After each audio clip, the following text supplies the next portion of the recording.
శివగంగ నిలవంక చందమామ పెనుగంగలో మెరిసి చందమామ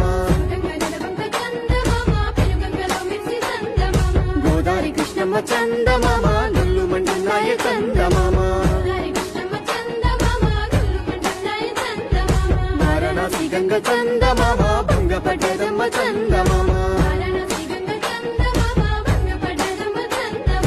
ఇంద్రావతి నది చందమామ ఎందుకెలాగుంది చందమామ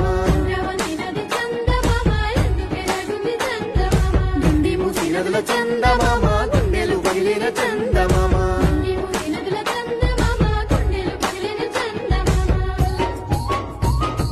అన్ని నదులెందుకు ఆగమవుతున్నాయి అడవి బతుకమ్మను మోస్తానంటున్నాయి నెలనెల పారుతూ గర్జిస్తూ ఉన్నాయి రంగు దొరికినట్టు హెచ్చరిస్తున్నాయి పారేటి నదులు చూడే మనలను ప్రశ్నిస్తూ ఉన్నాయమ్మో ఇయ్యాల పచ్చ పచ్చని తల్లిని అడవి